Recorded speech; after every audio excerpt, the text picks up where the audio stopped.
বাংলাদেশে আলু পেঁয়াজ বন্ধ করে দেওয়া হবে, শুভেন্দু অধিকারী। ভারত সম্ভবত ভারত থেকে আমদানি করা পেঁয়াজ বা আলু বন্ধ করে দেওয়ার কথা বলেছেন। দেখি কি বলেছেন। বাংলাদেশের সংখ্যালঘুদের উপর নির্যাতন বন্ধ এবং চিন্ময় কৃষ্ণ দাসকে মুক্তি না দিলে সমসাময়িকভাবে পেট্টাপোল স্থলবন্দর বন্ধ করে দেওয়ার হুমকি দিয়েছেন পশ্চিমবঙ্গের বিজেপি নেতা শুভেন্দু অধিকারী। এতেও কাজ না হলে নতুন বছর থেকে স্থলবন্দর পুরোপুরি বন্ধ করে ভারত থেকে আলু ও পেঁয়াজ বাংলাদেশে আসা বন্ধ করে দেওয়ার হুমকি দিয়েছেন তিনি।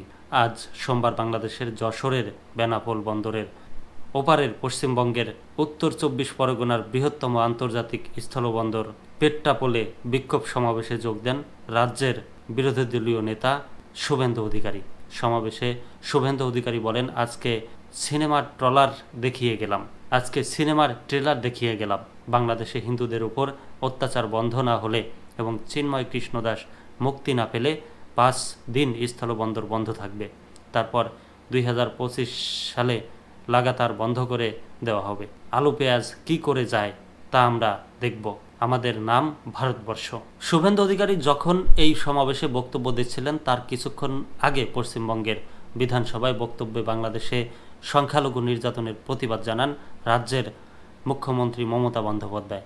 সেখানে তিনি বলেন, আমাদের প্রস্তাব কেন্দ্র রাষ্ট্রপুঞ্জের কাছে, বাংলাদেশে শান্তি সেনা পাঠানোর আর্জি জানাক। এ বিষয়ে একটি লিখিত প্রস্তাবও তিনি ভারতের কেন্দ্রীয় সরকারকে দেবেন বলে জানান।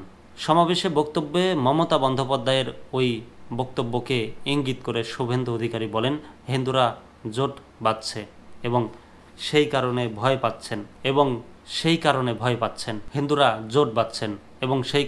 পাচ্ছেন। এরপর তিনি গণসমাবেশে উপস্থিত লোকজনকে উদ্দেশ্য করে বলেন, হিন্দুদের ঐক্যবদ্ধ করবেন তো, আপনারা লড়াই করবেন তো।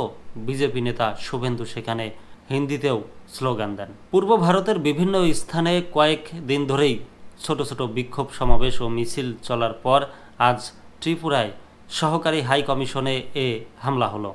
এর আগে কলকাতায় বাংলাদেশের ডেপুটি হাই কমিশনের সামনেও পরপর কয়েকদিন বিক্ষোভ দেখিয়েছেন বিভিন্ন রাজনৈতিক দল ও হিন্দুবাদী সংগঠনের সদস্যরা।